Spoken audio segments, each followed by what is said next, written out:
Lisa and Max, brother and sister, went to their grandmother's village as they did every summer. Their parents left them for a couple of months while they went on a trip across Europe. The children loved this place, an old but sturdy wooden cabin, surrounded by dense forests, the scent of freshly cut grass, and the warmth of the summer sun. Their grandmother met them at the doorstep with a warm smile, her wrinkled face glowing with joy. She immediately sat them down at the table, serving them hot berry pies that smelled as if a piece of summer had been baked into them. Everything was just as it always had been. Nothing seemed to have changed, but Lisa felt something strange, something subtle, like a faint breeze brushing against her back. Her grandmother's gaze lingered on her a little longer than usual. Something cold flickered in her eyes, fleeting and ungraspable, like a shadow passing through her pupils. Lisa dismissed it. She was probably just tired from the journey. The days passed peacefully. They wandered through the forest, gathered mushrooms, swam in the lake. Their grandmother cooked delicious meals and told bedtime stories in the evenings. But at night something was wrong. Lisa couldn't sleep. She kept waking up with the feeling that someone was watching her. The first time when she opened her eyes, she saw that the door to her room was slightly ajar, a narrow gap where the darkness seemed thicker than in the rest of the house. She didn't remember leaving it open. The second night, she heard sounds, quiet, scratching noises, as if someone was dragging their nails across the wooden floor. Max slept beside her, breathing peacefully, unaware of anything strange. And on the third night, she woke up to breathing. Heavy, slow breathing. It came from the corner of the room. Lisa didn't move. She knew that if she turned her head, she would see something she wasn't supposed to see, but she didn't have to look. In the darkness, a quiet, rasping voice spoke, deep and foreign. "You are not mine, but soon you will be." By morning, everything looked normal. Grandmother made pancakes, placed cups of milk in front of them, and smiled. But Lisa noticed something. Max ate with his usual appetite, but she couldn't swallow a single bite. Something had changed. Their grandmother sat across from them, and there was something odd about her movements, subtle, yet disturbing. Lisa couldn't quite figure out what it was. Maybe her fingers seemed just a little too long, or her lips moved strangely when she chewed. After breakfast, their grandmother went to the pantry for flour. Summoning her courage, Lisa peeked after her. The old woman walked slowly across the floor, but in the reflection of the glass cabinet, she moved just a little differently, as if her shadow was a moment behind. Lisa gripped her fork tighter. "Why do you look so pale?" Max asked. She wanted to tell him, but froze. Their grandmother had returned, and her gaze was once again too long, too intense. Her lips stretched into a smile. "Are you all right, dear Lisa?" she asked, leaning closer. Her breath smelled bitter, like rot. Lisa nodded, but inside everything clenched. She didn't know what was happening, but one thing was clear. Their grandmother was not the same. The next morning, Lisa didn't tell Max about the voice she had heard in the night. Maybe it had just been a dream. Maybe, but her hands trembled as she held her spoon at breakfast. As always, their grandmother placed steaming bowls of porridge before them, but the smell of the food seemed strange now. It used to be warm and comforting, but now there was a faint bitterness to it. Their grandmother sat across from them, as she always did. But something was wrong. Lisa didn't realize what it was at first, but then she noticed. Her eyes. They seemed empty. Not just old and tired, but lifeless. Deep and hollow, they reflected the light in a strange, unnatural way. Lisa gripped her spoon tighter. "Grandma, are you okay?" she asked, trying to keep her voice steady. Her grandmother looked at her and smiled. Her lips stretched wider than they should have, and something black flickered deep in her pupils. "Of course, dear," she said, running a hand across Lisa's face. Her fingers were cold, ice cold. Max, who never worried about anything, finished his food without a care. "You're imagining things again," he told Lisa. "Stop it." But Lisa couldn't stop. She didn't know what had changed, but her grandmother felt like a stranger now. That afternoon, they went for a walk in the forest. Their grandmother warned them not to go past the old ravine, but Max just waved it off. Lisa felt like something was watching them, But whenever she turned around, she only saw trees, gnarled branches that looked like outstretched fingers. "Doesn't it feel darker here?" she murmured. "It's just the clouds," Max replied indifferently, walking ahead. But Lisa knew it wasn't the clouds. The shadows in the forest were unnatural, as if light simply couldn't reach certain places. It felt like something was standing between the trees, invisible yet real. Then suddenly they heard a sound, a low, heavy noise like deep breathing. That's not the wind," Lisa whispered. Max suddenly grabbed her hand. His face had gone pale. "We need to go back," he said. They ran without looking back, and only when the cabin appeared between the trees did Lisa hear a whisper behind her, a muffled, raspy sound, as if coming from the throat of something that didn't know how to speak. "You should not be here." That night she woke up again, but this time not from the breathing, from the rustling. Something was moving in the hallway. The footsteps were light but unnaturally fast. They moved as if whatever made them wasn't walking, but gliding across the floor. Lisa pulled the blanket over herself, afraid to breathe. Max continued sleeping, but this time, even in his sleep, his face was tense. And then the footsteps stopped. Right outside the door. The doorknob turned slowly, a quiet click. The gap between the door and the frame widened by a few millimeters, and Lisa saw something. It wasn't her grandmother. It was taller, thinner, its neck too long, its arms stretched unnaturally. Through the narrow strip of light, something else seeped into the room. Something ancient, something hungry. It was watching her. Deep inside, Lisa knew, if she pulled the blanket further over herself, if she closed her eyes, it would still know she was there. The creature tilted its head, and then, Grandmother whispered, "Sleep, my dear." And the door shut. Lisa didn't sleep until morning. She lay motionless, hidden under the blanket, listening to the rustling behind the door. It never stopped. Something was moving through the house, too light, too fast. There was a quiet scratching sound, like claws dragging along the wall. Sometimes she heard a faint chuckle. She didn't know if minutes or hours had passed, but at some point, everything fell silent. Only silence remained, but it brought no relief. It was thick, heavy, as if the house was waiting for her to fall asleep again. When morning finally came, Lisa got out of bed on shaking legs. Max seemed to have heard nothing. He yawned and stretched as if he had slept soundly. She watched him, envious. At breakfast, Grandmother was smiling again, but now her smile looked more like a stretched mask. Her eyes seemed even deeper, their dark pupils nearly swallowing the irises. Lisa noticed that the skin on her hands had become dry, rough, cracked. "How did you sleep, children?" Grandmother asked. Her voice was soft, but behind it, something foreign lurked. "Good," Max lied, stuffing a piece of pie into his mouth. Lisa didn't respond. She watched as Grandmother ate. No, she wasn't eating.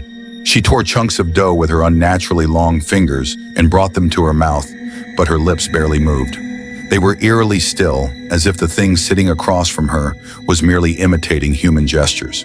Suddenly, Grandmother lifted her head and stared directly at Lisa. "You look tired, my dear," she whispered. "You need more sleep." Her lips moved, but the voice seemed to come from somewhere deep inside, from within, from the void. During the day, Lisa convinced Max to go into the forest under the pretense of gathering mushrooms. She couldn't stay in the house a minute longer. Grandmother watched them from the window as they left. Her face was hidden in shadow, but Lisa was sure. She wasn't blinking. The forest felt safer. Sunlight filtered through the canopy. Birds sang. But the farther they went, the more something felt wrong. Lisa noticed the sounds beginning to fade. The birds stopped singing. The leaves no longer rustled. Even the air became still. "Lisa, look!" Max suddenly exclaimed. She turned and saw footprints, deep, uneven, as if someone had walked barefoot on the damp earth. But something was off. The footprints didn't start or end. They were just there. Max crouched to examine them, but Lisa yanked him back sharply. "We're leaving. Now!" But it was too late. Somewhere ahead, a whisper broke the silence. Faint, raspy, as if spoken through thick fabric. "Lisa!" She froze. Max heard it too. His face turned pale. "Who's there?" he shouted. The whisper turned into a low, strained chuckle. Branches snapped, and Lisa saw movement between the trees. Something white, pale, with elongated limbs. It slowly straightened from the shadows, arching its unnaturally long back. It didn't move like a person. Max grabbed Lisa's hand. They turned and ran without looking back. Their hearts pounded, their lungs burned, but behind them the footsteps grew faster. When they burst out of the forest, Grandmother was already standing on the porch. She watched them, her head tilted slightly to the side. "Where have you been, children?" she asked with that same empty smile. "I was getting worried." Lisa looked into her eyes and she knew. The thing standing before them wasn't worried at all. Lisa and Max stepped into the house, breathless. The air inside was stale, as if someone had recently sealed all the windows shut. Grandmother continued to watch them, her head slowly tilting to the side. Lisa noticed a strange fold on her neck, as if the skin there no longer belonged to her. "You look frightened, children." Her voice was lower now, as if something was stuck in her throat. Max squeezed Lisa's hand. The room fell into an eerie silence. Grandmother turned and slowly walked toward the kitchen. Her steps were unhurried, yet they echoed with a dull, wet resonance, as if something heavy was shifting inside her. Lisa swallowed with difficulty. "We have to leave," she whispered to Max. "And how do we do that?" he whispered back. At that moment, something began to scratch behind the wall. Slowly, methodically, Lisa turned and saw the old wooden cabinet trembling, as if something was pulling it from the inside. The noise repeated, but closer this time. Then, a new sound, a loud crack, like a bone snapping inside the wall. Grandmother stood by the stove, her back slightly arched. She was cutting something, and the knife struck the cutting board too sharply, again and again. Lisa noticed that Grandmother's fingers were moving unnaturally fast. "Sweetheart, aren't you eating?" a voice called out. Grandmother didn't turn around. "No!" Lisa whispered, clenching her fists. At that moment, Max let out a muffled gasp. Lisa looked at him, and her heart clenched. His lips were trembling, his eyes wide. He was looking down. A hand was reaching out from under the table, thin, grayish, with long, sharp nails. It crept slowly across the floor with trembling fingers, inching toward his leg. Lisa screamed and yanked her brother back, toppling the chair. Grandmother flinched and snapped her head toward them, but her eyes, they were not hers. The whites had disappeared, leaving only enormous, dilated pupils staring at them without any expression. Her lips parted, revealing jagged, unnaturally long teeth. "You were not supposed to come back." Her voice had changed, deeper now, hollow, as if coming from an empty room. Max grabbed Lisa's hand, and they bolted toward the door. But the moment Lisa reached for the handle, the door vanished. It was still in front of them, but there was no exit anymore, only a solid wall. "Oh no," Max whispered. They turned back. Grandmother was no longer smiling. Her body was changing. Her fingers stretched, her skin cracked, and her mouth widened, as if something inside was pulling it open from within. "Children!" The voice echoed from everywhere at once. Too late. The walls of the house shifted. They were breathing. Lisa screamed. She and Max pressed themselves against the wall, their hearts pounding so hard they felt like they might burst. Grandmother no longer moved like a person. She glided across the floor, her body twitching, her joints bending at unnatural angles. Her eyes were now voids of solid blackness, swallowing everything. Suddenly, the wall stopped moving. Everything froze. Grandmother turned back to the stove, picked something up from the tray, and faced them again, her wide, eerily familiar smile stretching across her face. "Children, I baked you a pie," she said. On the table in front of them sat the pie. A wave of rotten stench hit them. The crust was dark brown, speckled with green mold, and something slimy oozed from within, resembling raw meat. Lisa's stomach clenched, and she fought the urge to retch. Max clamped his hands over his nose, his eyes filling with tears. "Eat, don't be afraid." Grandmother's voice was low, vibrating. "I worked so hard, just for you." Lisa grabbed Max's hand and yanked her phone from her pocket. She quickly dialed their mother's number. The ringing tone, 1, 2, 3. No one answered. Come on, she whispered through trembling lips. The ringing stopped, but instead of their mother's voice, a deep, rasping laughter echoed from the speaker. It wasn't human. It was wet, guttural, as if bubbling up from deep within the earth. You will not escape, the voice hissed through the speaker. Lisa shuddered. Max clung to her arm, but grandmother took a step forward. Her mouth stretched wider than it should have, and inside, jagged, grotesquely long teeth gleamed. Smells delicious, doesn't it? Her voice had become a low, guttural growl. Lisa made one final desperate move. She grabbed the knife from the table and, without thinking, plunged it into grandmother's hand. The blade sank in with a wet squelch, but instead of blood, thick black sludge oozed from the wound. Grandmother did not scream. She did not even flinch. She slowly lowered her gaze to the wound, then looked back at Lisa. You hurt me, she whispered, but the corners of her mouth continued stretching upward. The shadows in the room thickened. They crawled over the ceiling, the floor, the walls. Everything around them was vanishing, leaving only grandmother and her grandchildren. Lisa clutched Max's hand. Run, she screamed, but it was too late. The shadows closed in around them. The last thing Lisa saw was grandmother, standing in the darkness, frozen in a smile, holding out a piece of the rotting pie.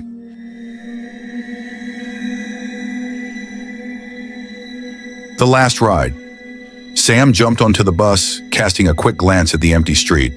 The city had already sunk into nighttime silence, and this was his last chance to get home.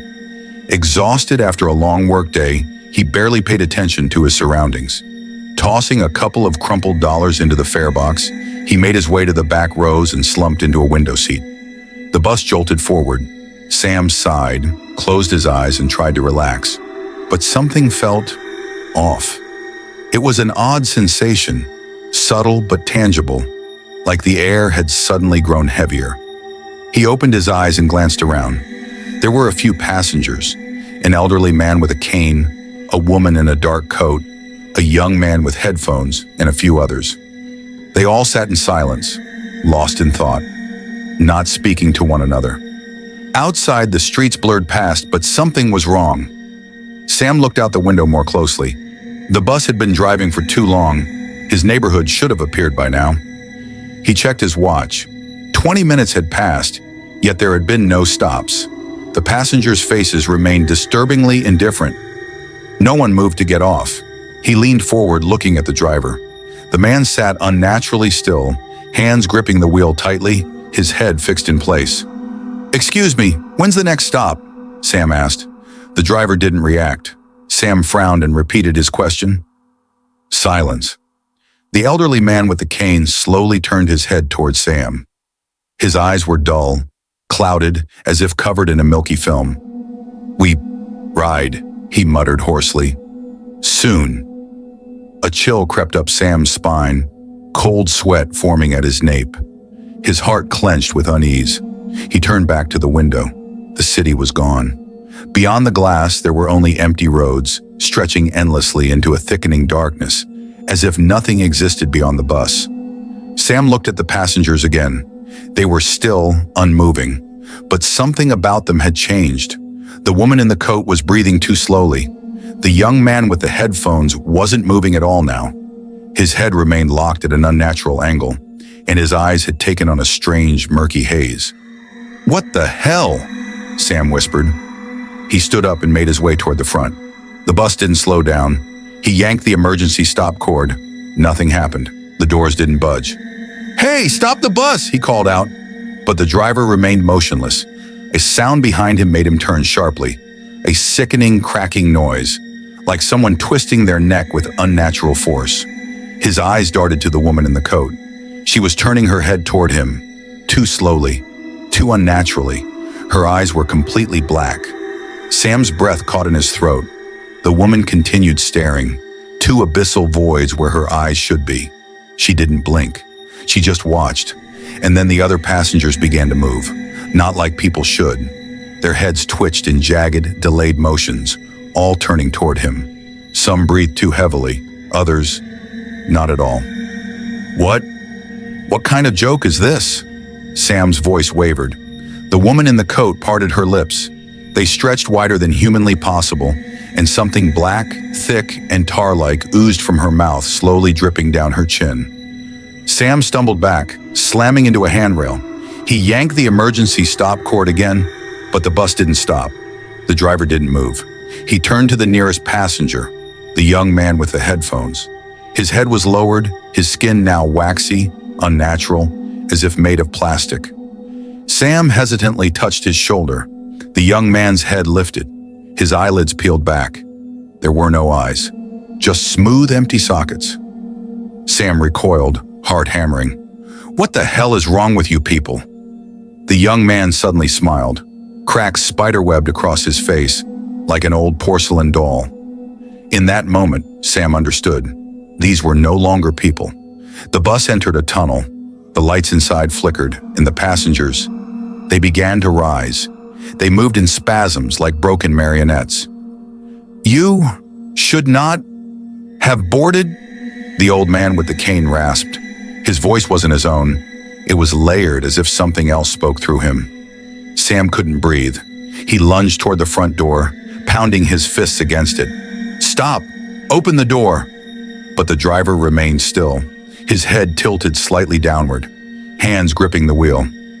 Desperate, Sam grabbed his shoulder and yanked him. The driver's head twisted 180 degrees with a sickening crunch. But he had no face. Behind Sam, footsteps approached. The passengers who had once been seated were now standing. They were moving toward him.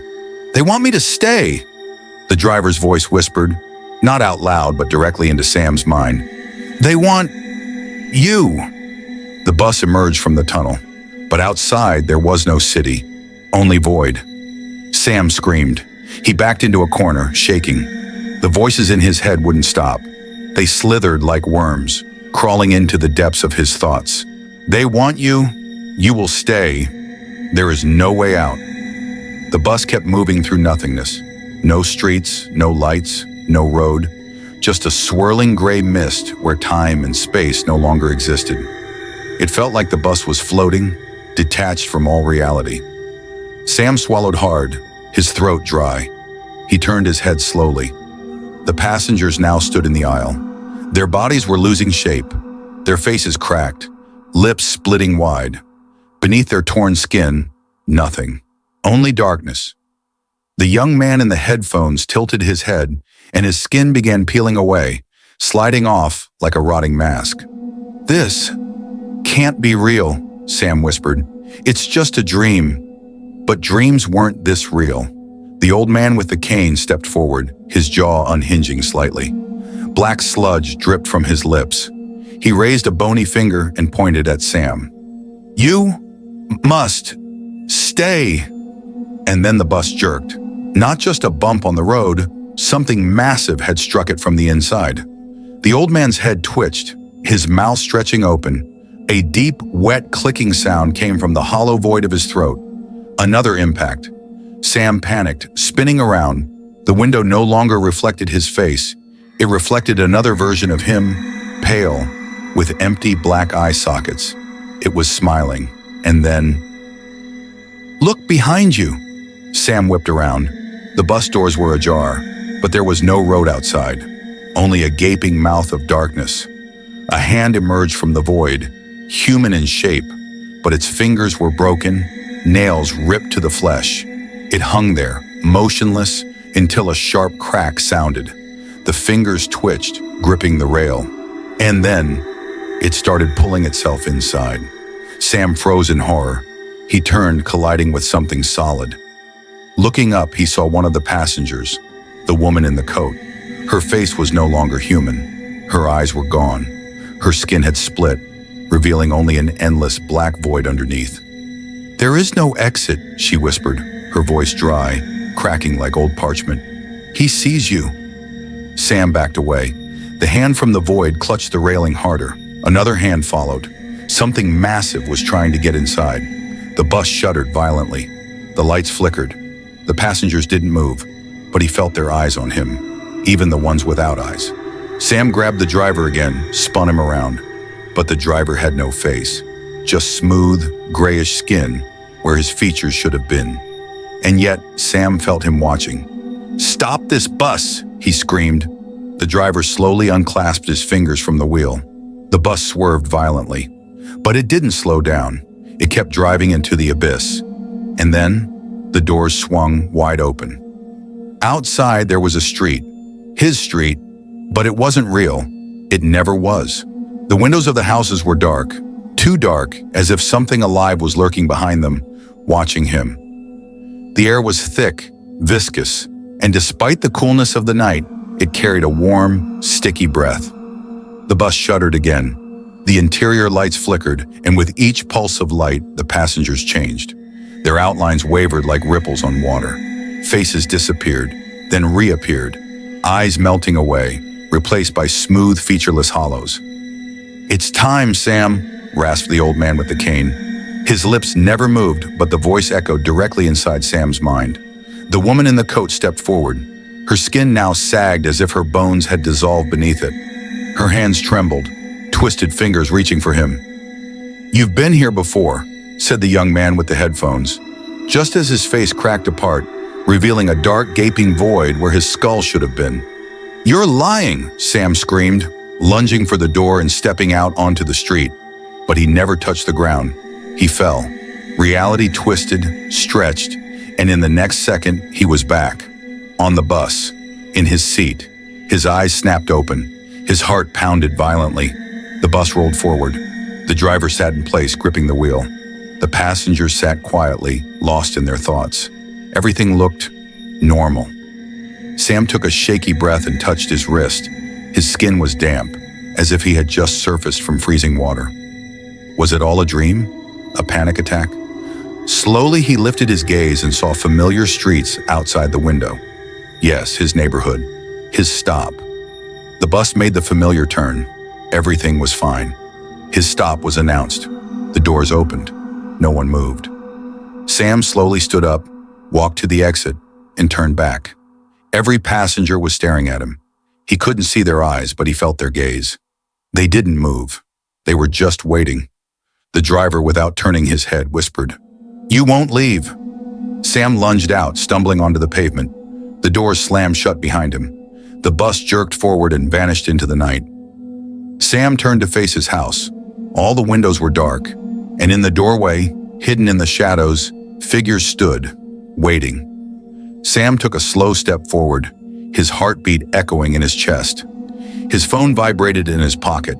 He yanked it out, hoping to see a familiar number. But there was no name, no number, just a message. "Welcome home." His hands trembled, but he pressed the call button anyway. The ringing stretched on endlessly. Then a voice answered, his own. "You're already home, Sam. You've always been here." The phone slipped from his fingers, hitting the pavement with a crack.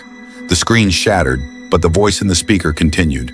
"Come inside," it whispered, and the figures on the porch took a step forward. At that moment, Sam understood. The bus never brought passengers home. It only delivered them to the next nightmare. Mannequins. Sophie lived with her grandmother in an old house on the outskirts of town. Her grandmother had been a seamstress all her life and continued her craft even in her old age. But her creations were strange. Dolls, mannequins, draped in fine fabrics, yet with blank, featureless faces. She kept them in the basement, and Sophie was forbidden from going down there. But curiosity was stronger than fear. One afternoon when her grandmother left for the store, Sophie made up her mind. The keys hung on a hook by the door. She took them, holding her breath, and slowly turned them in the lock. Creak. The basement was dark, smelling of dust and fabric. Sophie switched on her flashlight. The beam cut through the darkness, illuminating dozens of figures. They stood against the walls, motionless, wrapped in velvet and brocade. Some were tall, like adults. Others were small, like children. Their heads were smooth, blank. Their arms hung lifelessly, but something felt wrong. One mannequin stood apart, closer to the center. Its pose was unnatural, as if it had just taken a step. Sophie shuddered, stepping back. The flashlight trembled in her hands, and then the mannequin swayed forward, the rip of fabric, a creaking shift. Sophie slammed the door and bolted upstairs, nearly tripping over herself. Her heart thundered in her chest. That evening, her grandmother returned. She silently removed her coat, set her bags on the table, and looked at Sophie. Long, unblinking. "Were you in the basement, Sophie?" Her voice was even, but something hard lay beneath it. No, Sophie whispered. Her grandmother didn't look away. "Good," she said quietly. "Go to bed early. You won't want to be tired tomorrow." Nightfall, Sophie couldn't sleep. Her thoughts kept circling back to the mannequins, their stiff poses, the feeling that she hadn't been alone. It seemed like a faint scratching noise was coming from behind the basement door. And then she opened her eyes. The room was dark, but she knew instantly something was different. Shadows. They stood in the corners. Tall, twisted silhouettes, their elongated arms nearly touching the floor. Their bodies were distorted, as if their bones had been broken and pieced back together wrong. One had a stretched, impossibly thin neck, as if someone had once tried to pull it apart. Another was bent at the waist, its head craned upward, lips stretched into a grotesque, cracked smile, like an old broken doll. But the worst part, they were moving, slowly, unevenly, like marionettes pulled by invisible strings. And one of them was breathing. Sophie didn't breathe. She couldn't even blink. The mannequins stood in her room, their bodies tense, as if caught mid-motion, their faceless heads pointed directly at her. Silence. Only her own shallow, uneven breath filled the room. She wanted to scream, but her throat locked. What if they moved if she made a sound? But they were already moving. The closest one tilted forward. The silk on its body rustled with each unnatural shift. Another straightened its crooked neck, the surface of its skin cracking, revealing something dark beneath the thin fabric. And then she heard it, a whisper. Software like someone speaking right behind her, but she knew. There was no one there. The words were distorted, blurred, as if not meant for human ears. "You shouldn't be here." Her fingers clenched the blanket. The mannequins kept moving, their broken bodies shifting, step by step, toward her. And then, something cold touched her leg. She snapped. Screaming, she yanked her feet back, tumbling off the bed. Blood pounded in her ears. She lunged for the door. But the floor beneath her wasn't right. It gave slightly beneath her weight, as if the house itself had come alive. The mannequins were closer. One was raising its arm. Its long, thin fingers reached out. And in the dim light, she saw something move beneath the fabric, like hundreds of tiny things crawling inside. Sophie yanked the doorknob, locked.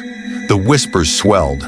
They came from everywhere, speaking all at once, but not with lips, with the fabric itself. "Look, Sophie, look at us." She clenched her eyes shut, pressing herself against the door. Hot tears burned behind her eyelids. And then, a sound. Loud, heavy footsteps in the hallway. Her grandmother. The door swung open with a sharp creak, and Sophie nearly fell backward. She looked up and saw her grandmother standing in the doorway. But something about her face. She looked tired. Numbered not tired, disappointed. She glanced into the room. The mannequins were gone. "Did you touch them?" her grandmother asked. Her voice was quiet, not afraid, not worried, cold. Sophie shook her head desperately. She tried to say no, but the words stuck in her throat. Her grandmother exhaled slowly, lips pressed into a thin line. "Go to bed." Her voice was empty. "Tomorrow, I'll lock the basement properly." Sophie climbed into bed, still trembling. She wanted to ask 1,000 questions, but her grandmother didn't give her the chance. She switched off the light, closed the door, and left. Sophie pulled the blanket over herself, listening. Silence. But just before sleep claimed her, she heard one last thing. A sound. Software steady. Breathing from inside the closet. Sophie didn't sleep. She couldn't move. The breathing from the closet was quiet but heavy, ragged. It didn't fade even when she pressed her hands over her ears. It seeped into her mind, pulsing in the air, soaking the room in a thick, clinging fear. She pulled the blanket up to her chin, trying not to move. Maybe, if she didn't look, it would go away, but the breathing grew louder, and then a creak. Slowly, inch by inch, the closet door began to open. Moonlight slipped through the widening gap, revealing something white. Sophie clapped a hand over her mouth, stifling a scream. A face appeared in the gap. Numbered, not a face, one of the mannequins. Its eyeless, smooth head, tilted unnaturally to one side, stared straight at her. But it wasn't still. It was breathing. It moved, barely. But beneath the thin fabric draped over its chest, something was rising and falling. As if someone was inside. Sophie snapped. She lunged from the bed, rushing for the door. She grabbed the handle, locked. "No! No, no, no!" she whispered, yanking harder. The door wouldn't budge. Behind her, a new sound, not breathing. Footsteps. Sophie turned her head slowly. The mannequin stepped out of the closet. Its movements were jerky, unnatural, like a marionette with broken strings. It took a step, then another. Its arms hung loosely at its sides, but its fingers twitched slightly, as if testing the air. She pressed herself against the door, throat tightening. It couldn't be alive. It was just fabric, just a doll, but it was looking at her. The whisper filled the room again, thick, foreign, rising from the walls themselves. "Open us!" Sophie shook her head furiously. She would never open them, never. The mannequin took another step. Now only a few inches separated them. She could smell it, dusty, stale, with a sickly sweet rot, like old, forgotten things. The fabric over its body pulsed slightly, like something was shifting beneath it. And then, it raised its hand. Its fingers brushed her face. The skin was warm. Sophie screamed. When the door finally burst open and her grandmother rushed in, the mannequin was gone. Sophie collapsed onto the floor, gasping for breath. Tears blurred her vision. She was shaking. Her grandmother silently scanned the room. She stepped toward the closet, peered inside. Then slowly she turned to her granddaughter. "You woke them." There was no surprise in her voice, no fear, just cold, quiet understanding. Sophie lifted her head, lips trembling. What? Her grandmother stared at her for a long time. Then she exhaled softly. "They won't leave now," she repeated. Sophie's breath hitched. A creeping, ice-cold realization wrapped around her chest. Her grandmother knew. She had always known. Who are they?" Her voice barely held steady. Her grandmother slowly sat on the bed. She didn't look afraid, just tired. Her fingers smoothed out the folds of her robe before she finally spoke. "I wanted to protect you." A pause. "But you opened the basement." Sophie couldn't speak. Her body still trembled. "They're just mannequins," she whispered. "They aren't alive. This can't be real."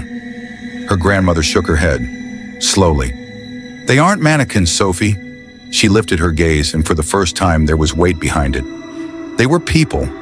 The world tilted. What? "Souls," her grandmother continued. "The ones no one remembers. They are trapped between worlds because no one speaks their names. They were forgotten. Their bodies decayed, but they needed something to hold them."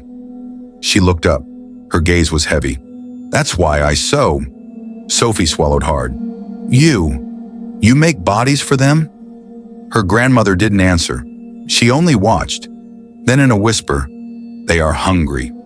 They want to return." Too late. The house shuddered. A heavy thud sounded below. Then another. Then a third.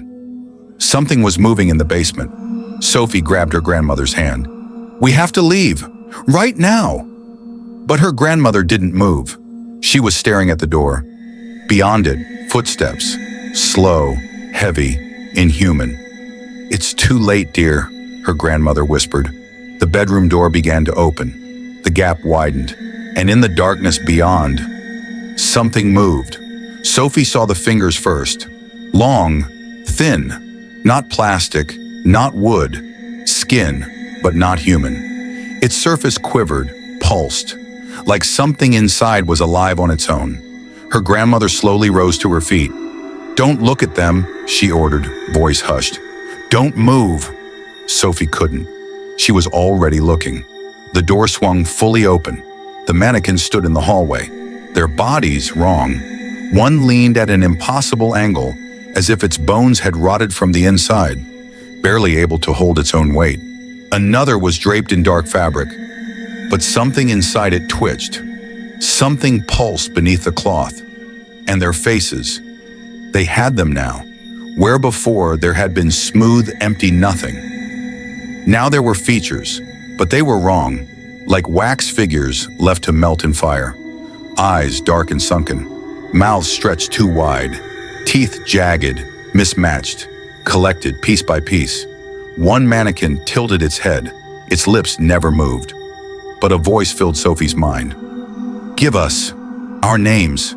And Sophie realized they had never been faceless. They had just been waiting. The mannequin took another step. Now only a few inches separated them. She could smell it, dusty, stale, with a sickly sweet rot, like old forgotten things. The fabric over its body swelled and sank, as if something inside was shifting beneath it. And then it raised its hand. Its fingers brushed against her face. The skin was warm. Sophie screamed. When the door finally burst open and her grandmother rushed in, the mannequin was gone. Sophie collapsed onto the floor, gasping for breath. Tears filled her eyes. She was shaking. Her grandmother silently scanned the room. She stepped toward the closet, peered inside. Then slowly she turned to her granddaughter. "You woke them." There was no surprise in her voice, no fear, just cold, quiet understanding.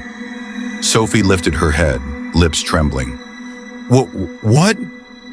Her grandmother stared at her for a long time. Then she exhaled softly.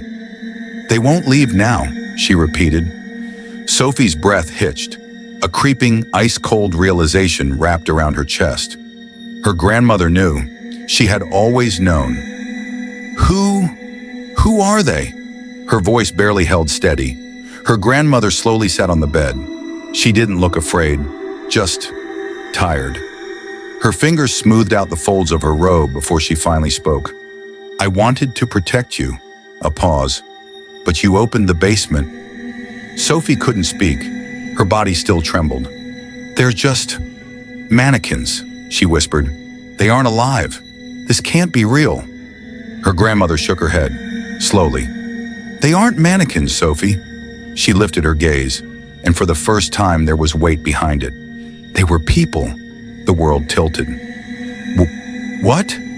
Souls?" her grandmother continued. "The ones no one remembers. They are trapped between worlds because no one speaks their names. They were forgotten, their bodies decayed, but they needed something to hold them." She looked up. Her gaze was heavy. "That's why I sew." Sophie swallowed hard. You make bodies for them?" Her grandmother didn't answer. She only watched. Then in a whisper, "They are hungry. They want to return." At that moment, the house shuddered. Somewhere below, a dull thud echoed. Once, twice, 3 times. Something was moving in the basement. Sophie grabbed her grandmother's hand. "We have to get out of here, right now." But her grandmother didn't move. She was staring at the door, where the footsteps were growing louder, slow, heavy, inhuman. "It's too late, dear," she whispered. The bedroom door began to open. The gap between the door and the frame widened, and in the darkness beyond, something moved. Sophie saw the fingers first. Long, thin, not plastic, not wood, skin, but not human. Its surface twitched, pulsed, as if something inside was alive on its own. Her grandmother slowly stood up. "Don't look at them," she ordered in a hushed voice. "Don't move." But Sophie couldn't. She was already looking. The door swung fully open. The mannequins stood in the hallway. Their bodies were wrong.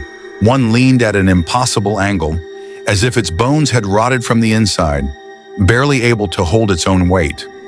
Another was draped in dark fabric, But inside, something twitched, pulsed, shifting beneath the cloth. But the worst part was their faces. Now, they had them, where there had once been smooth, empty voids. There were human features now, but they were wrong, distorted, like wax figures left too long in the fire. Eyes had melted into dark, hollow pits. Smiles stretched too wide. Teeth, crooked, jagged, mismatched, as if they had been collected piece by piece. "Give us our names," one of them hissed. Its mouth didn't move, but the voice filled Sophie's mind. She let out a choked sob. Her whole body was covered in cold sweat. The mannequins began to move, slowly stepping toward her. "You woke them," her grandmother whispered, squeezing Sophie's hand. Sophie couldn't breathe. Something inside her tightened, like an invisible fist squeezing her chest. The room was filled with thick, putrid fear. Are they going to take us?" Sophie's voice trembled. Her grandmother was silent. Then in a quiet, empty voice, "They will take you. They won't leave now." Her grandmother didn't blink. "They will take you." Her tone was flat, emotionless, as if she had already accepted it. Sophie gripped her hand tighter, but her grandmother didn't return the gesture. She simply stood there, watching them approach. The mannequins moved slowly, their steps barely making a sound. But with each movement, there was a wet, sticky noise, like something was pressing, shifting beneath the fabric of their skin. Their distorted faces smiled, not with joy, with hunger. "Grandma, help me!" Sophie sobbed, stumbling backward. "Please, I can't." The whisper was hollow. "You belong to them now." Sophie felt the tears spill down her cheeks. Her own grandmother. She had given her away. She had known this whole time, and she wasn't going to save her. The mannequins closed in. One of them reached out. The skin on its fingers split open, and from inside, something black, writhing, wet like dripping threads began to emerge. "No! No! No!" Sophie screamed, lunging for the door. But something grabbed her wrist, an icy touch. It seeped beneath her skin, curling around her nerves, pulling, a weightless sensation, like her body was unraveling from the inside. "You will become one of us!" The voice didn't come from outside. It spoke inside her head. Sophie screamed again. She struck the mannequin's arm. The fabric tore open, and beneath it, not bone, something else, something foreign, something alive. It was covered in writhing, black fibers that clung to her skin. Sophie fell. The mannequins closed in. Shadows thickened. The ceiling and walls began to dissolve, and the world became only them. And then she understood. She had already been one of them. She didn't remember her name. She didn't remember how she had come to this house. She didn't remember anything. "You woke us," they whispered. "Now you will stay." The world vanished. The morning was silent. Her grandmother sat on the edge of the bed, staring into nothing. The room was empty. No bed, no belongings, no clothes. Sophie was gone, as if she had never existed.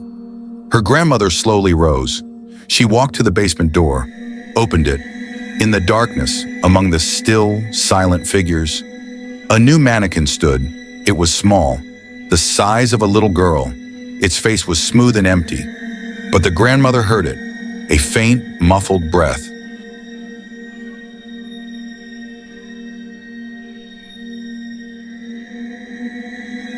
Two friends decided to get jobs as night guards at a cemetery.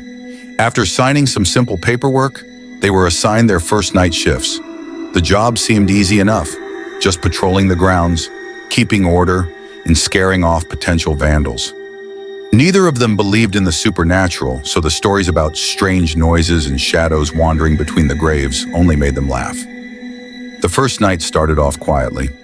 Arthur and David settled into the guardhouse, sipping coffee and chatting about trivial things. The radio emitted soft static, occasionally picking up faint signals from local stations. The security camera screens flickered with static images of the cemetery pathways, the dim glow of the streetlights, and the darkness beyond. It seemed that everything would be just as they had expected, boring and uneventful. Midnight struck. David yawned, leaning back in his creaky chair. "Well, should we take a walk?" he suggested, stretching lazily. "No point," Arthur replied, glancing at the monitors. "There's no one out there. Maybe some cats, but even they keep their distance." David smirked and reached for the thermos of coffee, but just then, the radio suddenly crackled, then wheezed, as if someone on the other end was trying to say something. The two exchanged glances. "Interference?" David guessed, though he didn't sound convinced. He picked up the walkie-talkie and checked the channel.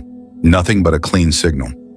Yet the radio kept making those unsettling sounds, like someone slowly inhaling, then exhaling with a deep, sickly rasp.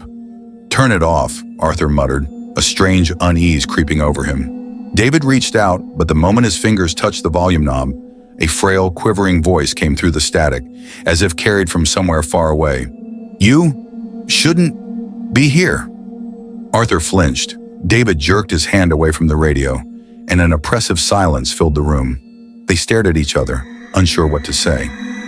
"Probably just some weird frequency," David said uncertainly, forcing a chuckle. But even to him, his voice sounded hollow. "Maybe someone's just messing around." "Maybe," Arthur agreed reluctantly, but his eyes remained fixed on the monitors. Then his gaze narrowed. On one of the screens, at the far end of the cemetery, beyond the reach of the streetlights, a tall, elongated figure had appeared. It stood motionless among the gravestones. "Do you see that?" Arthur whispered. David slowly turned to the screen and froze. The figure was there, tall, unnaturally thin, almost blending into the darkness. It didn't move, yet they both felt as if it were looking directly at them through the screen. "Maybe it's just someone from the neighborhood?" David suggested hesitantly, though he didn't believe his own words. Arthur slowly shook his head. His heart pounded in his chest. Something about that silhouette was wrong. The darkness around it seemed denser than the surrounding night, as if it were pulling the light from the air itself. "We should check it out," David forced out. He didn't want to, but sitting there and just watching felt even worse. They grabbed their flashlights and, avoiding each other's eyes, stepped out of the guardhouse. The cold night air hit their faces, but despite that, sweat clung to their skin. The cemetery looked the same as before. Rows of tombstones, winding pathways overgrown with tall grass. Yet now it felt different, heavier, like something was lurking in the darkness, waiting. When they reached the spot where they had seen the figure, there was nothing, just the gravestones, dark, silent, as if watching. Arthur swept his flashlight across the ground and froze. The damp earth was undisturbed, not a single footprint. "There's nothing here," David let out a nervous chuckle, but it died in his throat almost immediately. Arthur slowly raised his flashlight, aiming the beam at the nearest headstone. And then they saw it. On the polished surface of the stone, fingerprints. Long, thin, like someone had just dragged their hand across it. Neither of them spoke. They turned and walked back quickly, resisting the urge to run. Inside the guardhouse, back in the safety of the artificial light, Arthur let out a shaky laugh. It could have been anything, right?" David didn't answer. He was staring at the monitor, his face pale as chalk. On the screen right outside their guardhouse, something stood in the darkness, closer than before. And then, it was gone. The silence in the guardhouse was deafening. Arthur and David sat frozen, their eyes locked onto the screen, waiting. But nothing happened. The figure that had been standing right outside their door had vanished, as if it had never been there at all. "Maybe it's just a camera glitch." Arthur's voice wavered. He wanted to believe it, needed to believe it, but a cold dread coiled in his chest. David gave a slow, silent nod, but his eyes stayed fixed on the monitor. He knew. The second that thing had appeared, something in the room had changed. The air thickened, as if something invisible and heavy had woven itself into it, making the blood freeze in their veins. Outside, a sound, the snap of a twig, as if someone had stepped carefully onto the ground right outside the guardhouse door. They froze. "It could have been the wind," David whispered, but he didn't even believe it himself. Suddenly, something moved past the window, a black shadow, fleeting yet undeniably real. David slowly turned his head, but there was nothing there. Arthur swallowed hard, gripping his flashlight tighter. "We have to go out there," he whispered. His voice shook, but not from the cold. "If it's someone real, we need to know." David nodded slowly. He didn't want to go. Every cell in his body was screaming at him not to. But he knew that the longer they stayed inside, the worse it would get. The fear, the unbearable weight of the unknown. They slowly opened the door. The air outside was freezing, even though the night had been warm just minutes ago. The wind had stopped. The trees, the leaves, everything was still, trapped in a suffocating silence. Their flashlights cut through the dark, casting long shadows between the graves. Tombstones loomed like silent sentinels, stretching their distorted silhouettes across the ground. But something was wrong. One of the shadows was moving, slowly, fluidly, ignoring the direction of the light. "Do you see that?" Arthur whispered. David didn't answer. His fingers trembled around his radio. His pulse pounded in his ears. The shadow moved, but there was no one there to cast it. It slid across the ground, twisting around the tombstones, getting closer. And then, in a nightmarish jerk, it was gone. Vanished into the darkness. David instinctively stepped backward and hit something solid. His breath hitched. He spun around and froze. Behind him stood a tombstone, ordinary, old, covered in moss. But he was certain it hadn't been there a second ago. Arthur saw his face and lifted his flashlight. The beam of light illuminated the stone, revealing its worn, weathered engraving. Most of the letters had faded with time, but one word remained clear enough to read, "They came." And then, from deep within the cemetery, a sound. Not a voice, not anything human. It was a low, piercing creak, like the slow, groaning hinges of a door that should never have been opened. "We need to go back," David whispered. But when they turned back to the guardhouse, the door they had left open was now closed, and from inside they heard heavy, ragged breathing. Arthur and David froze. From behind the closed door, inside the guardhouse, came that slow, wheezing breath. It wasn't the sound of an old fan struggling to turn. It wasn't the groan of the wind slipping through the cracks. This was a living sound. Someone's breath, slow and wet, as if their lungs were filled with thick, oozing phlegm, desperately dragging in air. David took a step back. Crunch. Something soft squished under his foot. He looked down. Lying in the grass was a piece of raw flesh, dark red, quivering, with thick, blackened drops sliding off it. His stomach tightened. He couldn't look away. And then, it moved. A slow, disgusting twitch, like it was trying to pull itself toward him. "Oh my God," Arthur whispered. At that moment, the guardhouse door creaked open, slowly. Inside, only darkness. But in the doorway, a shape, tall, hunched, its unnaturally long arms dragged across the floor. It didn't move, but something about it was wrong, rotten. The air inside the guardhouse thickened, heavy and putrid, like the breath of something dying. Then from the darkness, a new sound. Wet, guttural chewing. Something inside was eating. Something huge, something sweaty, oozing, ripping into flesh with its foul, gnashing teeth. Bones cracked, meat tore apart with sickening squelches, and underneath it all, a deep, satisfied purring. David shook. He couldn't move. He knew they had to run, but his feet were like stone, cemented to the ground. And then, another sound, a sharp, dry scrape, like fingernails dragging across wood. Then, a loud, heavy thud, like something massive slapped against the floor. Then, a whisper. "They see you?" And the voice was close. Arthur lunged for David, grabbing his arm and yanking him forward. They ran. Past gravestones, past twisted shadows that moved too fast, past tombstones with fresh, bloody inscriptions. New names. Their names. They burst toward the gate. It was locked. David fumbled through his pockets, hands trembling, but the key ring refused to cooperate. Behind them, something shifted in the dark. "Faster, damn it!" Arthur slammed his hands against the gate. The metal wouldn't budge. And then they heard a new sound.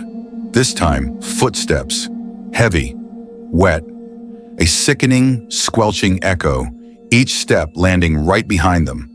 The sound was slow, unnervingly steady, as if whatever it was wasn't in a hurry, as if it knew they had nowhere to go. Step, pause, step, pause. And then, something breathed against the back of their necks. David's fingers finally found the key. He jammed it into the lock, but his hands were shaking. He turned it, and something cold traced along his neck. A finger, a frozen, unnatural touch. David screamed. The lock clicked. The gates flew open. They bolted into the darkness of the street. Behind them, from the cemetery, something let out a deep, guttural moan. A monstrous, mourning wail, as if something had lost its prey.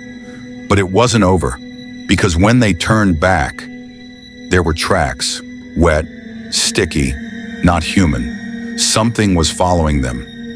They ran. Cold air burned their lungs. The sound of their own breath roared in their ears. And behind them, the footsteps grew louder. Something was chasing them. Something without a name, without a true form. But it was close. Arthur was the first to stumble, crashing onto his knees. David spun, reaching for him. And then he heard it again. A crunch. Not footsteps, not breathing. This was bones breaking, crushed between unseen teeth like brittle twigs. And then, the wet, squelching sound of something chewing, like someone savoring every bite. Arthur lifted his head, and for a split second, his eyes met something unreal. Behind them, the night had opened, not a shadow, something deeper than darkness, blacker than the void itself. It moved as if it didn't belong to this world. Its limbs stretched and dissolved, its shape twisted in impossible ways. And from that pitch-black abyss came laughter, faint, distant, but watching them. "Arthur!" David's voice was barely a whisper. He couldn't move, his muscles locked in pure, paralyzing terror. "We have to." But it was too late. The air thickened, like molasses, dense and suffocating. Every movement now felt impossible, their bodies sinking into something unseen. They were trapped in place, and behind them, the thing that hunted them continued its gruesome feast. Bones snapped, flesh tore, and with every new bite came a low, satisfied purr. This way, Arthur yanked David forward. They ran, but the world around them was becoming wrong. The ground beneath their feet felt soft, almost too pliable, as if it was no longer solid. The houses, no, they weren't the same anymore. Their shapes were familiar, but something about them was off, like a twisted version of reality.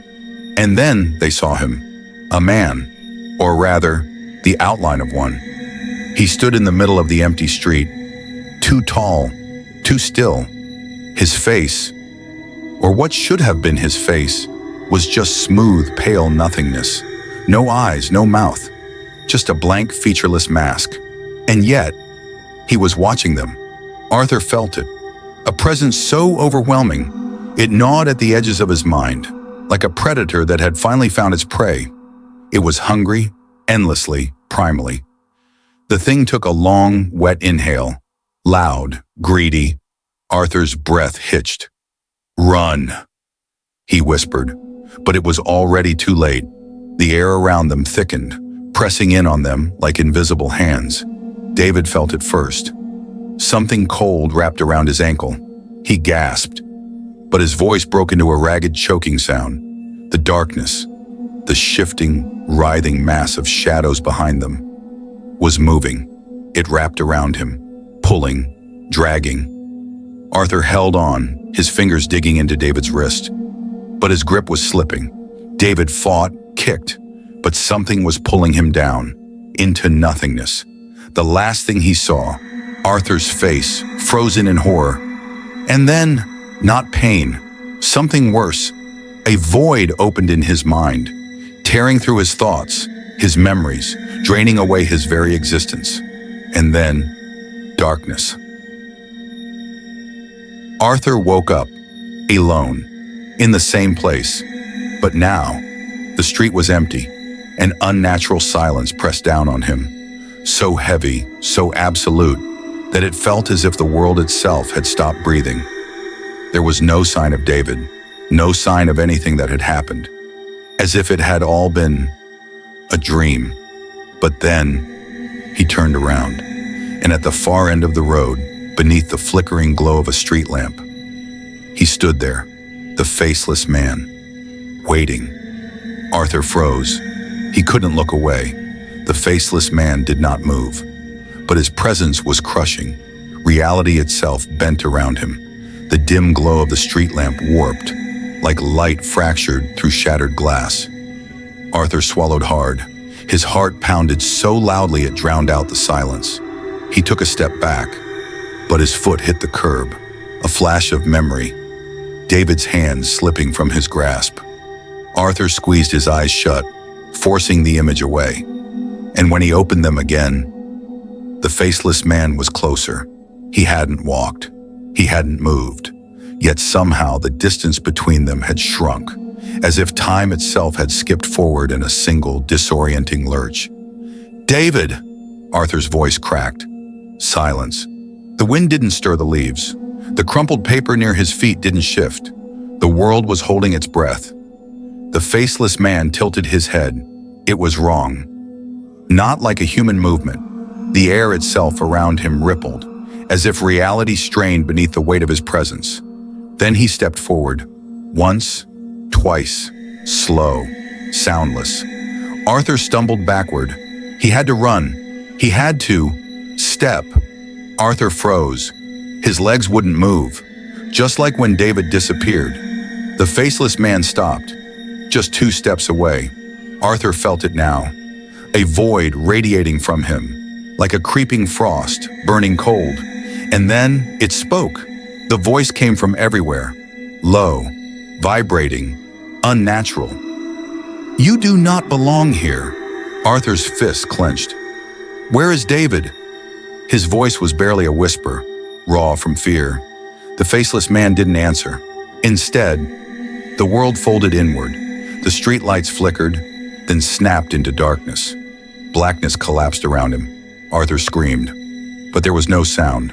Only whispers, 1,000 voices.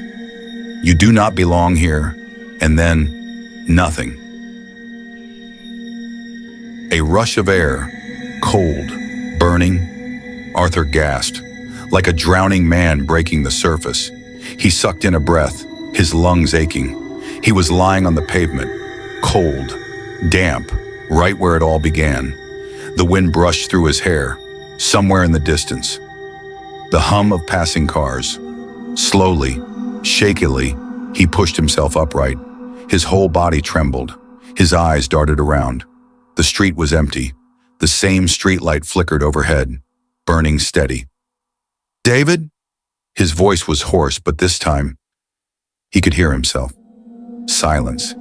Everything looked normal. Too normal. As if nothing had happened. As if he had simply tripped and fallen. But deep inside, in the marrow of his bones, something had changed. Something was watching. And when Arthur took a step forward, he saw his shadow stretching across the pavement, and beside it, a second one. The hotel. "Do you think they'll take us without a reservation?" Laura ran her hand over her rounded belly, feeling the baby shift inside her. "They should.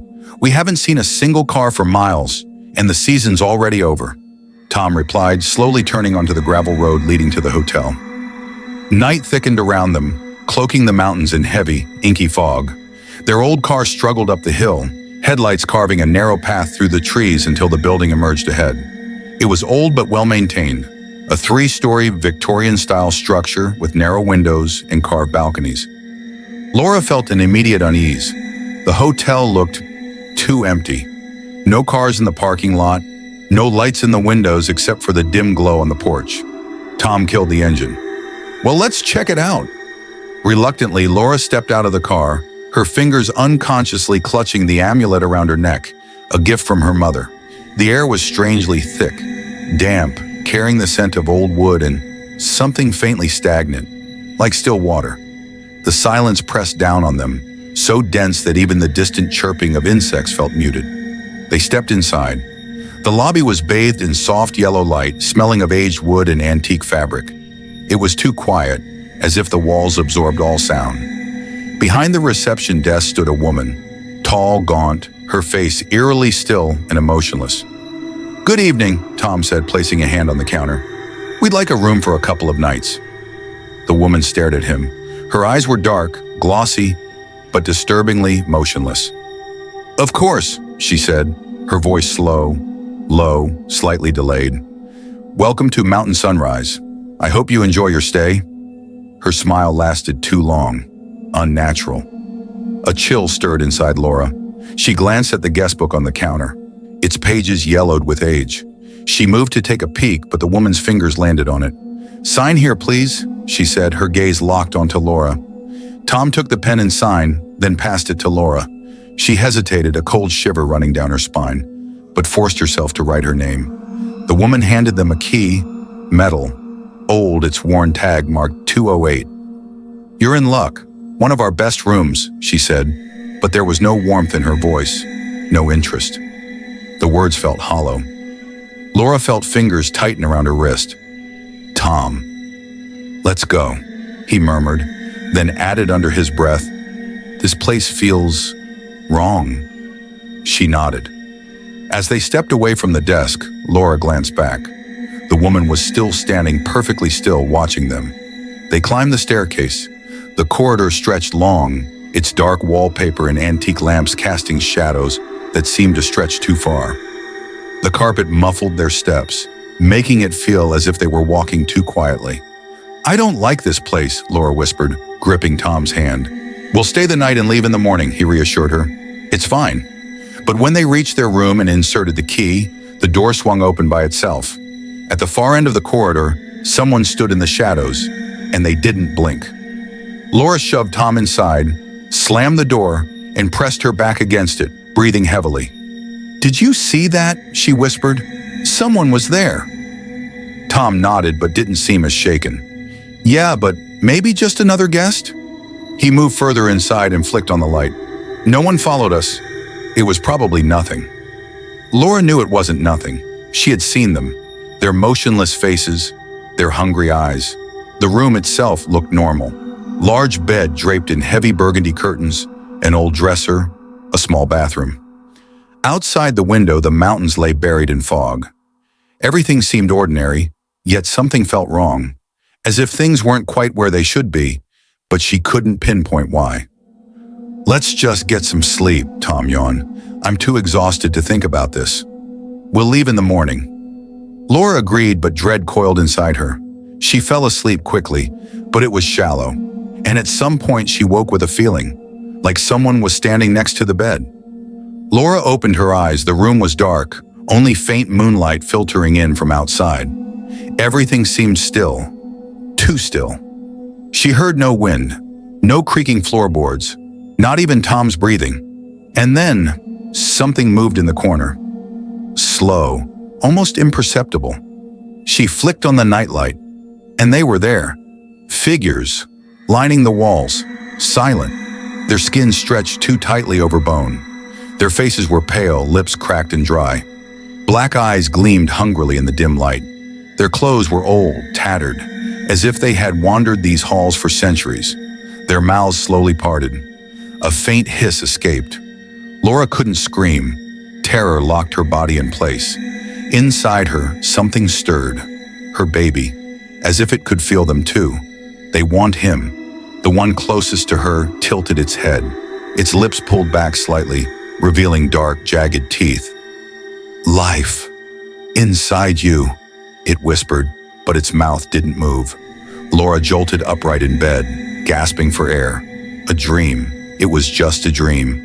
But no, a smell seeped in from under the door, musty, rotten, with a sickly sweet metallic tang, like old blood. Then, knock, knock, knock. Laura froze, afraid to breathe. Tom was still asleep. Knock, knock, knock. The dull thuds came again, slow, deliberate. They were inside. And then a whisper seeped through the door. "We're glad you stayed." Laura sat bolt upright, trying to calm her racing heart. A dream? But no, the sound hadn't stopped. Knock, knock, knock. She leaned toward Tom and clutched his arm. "Tom, wake up!" she whispered urgently. He groaned, rubbing his face. But when he saw the look on hers, he straightened. "What's wrong?" Laura pointed at the door. Tom tensed at the new sound. It was no longer just knocking. It was a scratching noise. Long, slow, deliberate, as if nails were dragging across the wood. They exchanged a silent glance. "Maybe it's the manager?" Tom suggested, but there was no conviction in his voice. The scratching grew louder. Tom stood up, approached the door and listened. Laura clutched the blanket tightly, and then the doorknob began to turn, slowly. Laura sucked in a sharp breath. Tom froze, and then the knob snapped back into place. Footsteps, light, smooth, retreating down the hallway. Seconds passed, but the silence in the room stretched endlessly. "What the hell?" Tom exhaled. Laura stared at the door, fear knotting in her stomach. Who was that? Then she suddenly remembered their eyes. "They don't want us. They want him." "We're leaving tomorrow," she said firmly. Tom nodded slowly, but deep inside she already knew. They wouldn't let them go. Laura didn't sleep for the rest of the night. She lay still, listening to every sound beyond the door. Tom barely slept either. He sat against the headboard, clutching his phone. No signal. "This can't be real," he whispered. "Maybe it's a prank, or just weird guess." Laura didn't answer. She knew this was no prank. She could feel them, their hunger, their intent. When the first light of dawn seeped through the curtains, Tom sprang up. "That's it. We're leaving. Now." Laura nodded. She wanted out. They packed in minutes. Tom grabbed the key and yanked the door open. The hallway was empty. Just silence. Old carpets muffling their footsteps. They hurried downstairs. The lobby was deserted. The hotel was watching. Tom rushed to the entrance and pulled the handle. The door didn't budge. Laura felt her stomach tighten. "Tom!" He pulled again, harder. Nothing. Panic set in. Tom turned to the front desk, looking around desperately, then grabbed the service bell and slammed it. Silence. Laura's chest tightened. She pressed a hand over her belly, as if trying to shield the baby from something unseen. The air had changed. It had become heavier. The hotel itself was watching. "There has to be a back exit," Tom muttered. They ran toward the kitchen. Every step echoed in the empty building. They darted past old tables, through dim hallways, until they saw another door. Tom rushed forward, grabbed the handle. It didn't move. He froze, looked at Laura. Slowly, as if in slow motion, he tried again. The handle didn't even shift. And then, a sound from the other side of the door. Laura stiffened. Tom tensed. They were not alone. The shuffling grew heavier. Breathing. Something was right behind the door. Tom stepped back.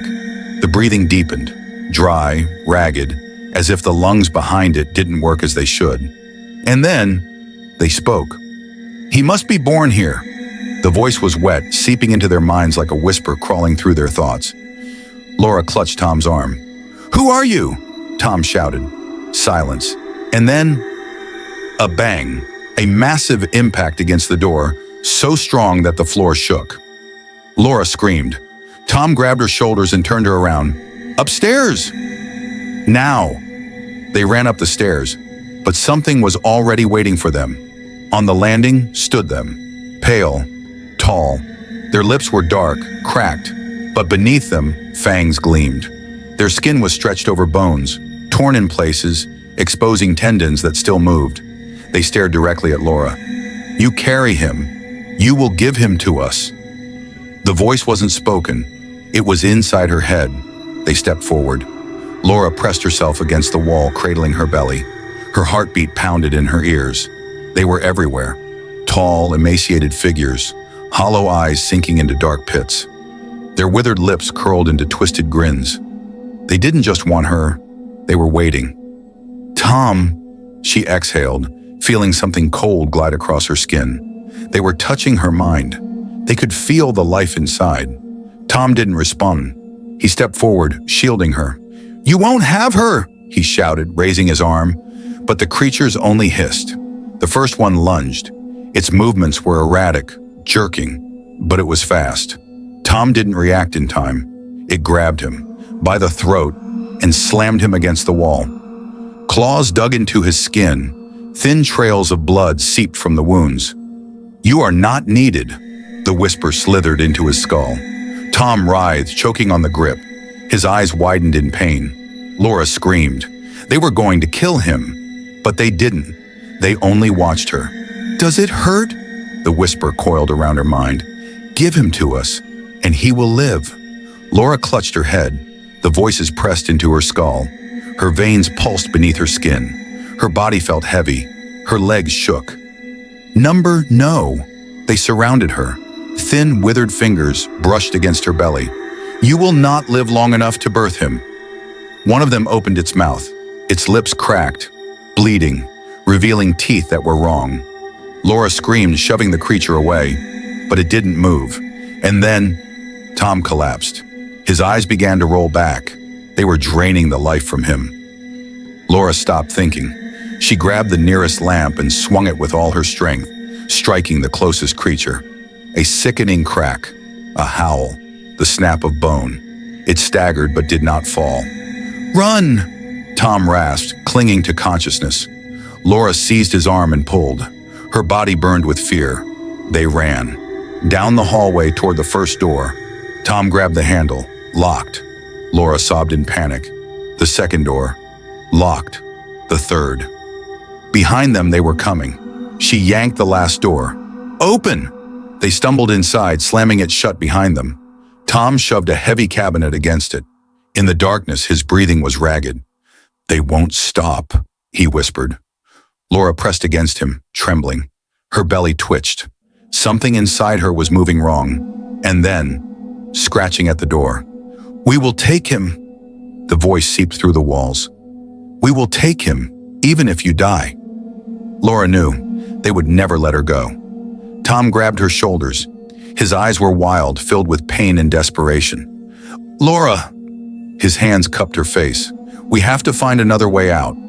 But she already knew. There was no way out. Laura's breath came in gasps, clinging to Tom's arm. They weren't trying to break in. They were waiting. "Tom," she whispered, feeling something shift inside her. Tom squeezed her hand. His fingers were ice cold. "We have to do something," he said, scanning the room. "We can't just sit here." But Laura couldn't move. A wave of warmth spread through her belly. Tight, unnatural. Her skin stretched. And for a moment she swore something was trying to push out. Tom saw it. "Laura, what's happening?" She clamped her hands over her mouth. But then, a sound. Faint, drawn out, knocking. Not from outside, from inside. Laura screamed, doubling over, hands clutching her stomach. "Tom, he's moving. Wrong!" Tom lunged toward her. The light flickered. The floor trembled. The walls breathed. And the door vanished. The hotel was no longer letting them go. Laura collapsed to her knees, body trembling. The baby was moving too fast, too strong. She groaned as her bones shifted, her muscles tensed, as if something else was growing inside her. "It is not him," the voices slithered into her mind. "He is no longer yours." Tom recoiled in horror. Laura's belly bulged. The skin pulled tight, veins throbbing. Something pressed against it, and then it opened its eyes, from the inside. Beneath the thin skin, under pulsing veins. 2 black eyes. They blinked. Laura screamed. "No! No! No!" Tom lunged for her, but her body was no longer hers. Her spine arched, a wet tear. Something moved, pushing its way out. Tom screamed, because he saw it. It was not a child. Something pale, sinewy, thin, elongated fingers unfurling from inside her. A tiny mouth, smiling. It did not cry like a newborn. It laughed, and the voices outside spoke in unison. "He is born!" Laura went still, her eyes empty, her face twisted in an unnatural grimace. "Laura!" Tom grabbed her shoulders in terror, but she did not respond. She was no longer Laura. Thin, cold fingers wrapped around his throat, and the last thing he heard before the world vanished was his wife's voice. But it was not her voice. "Now you are part of us." Subscribe to the channel to receive new horror stories before bed. Like, write in the comments who at what time does not sleep under our audiobook.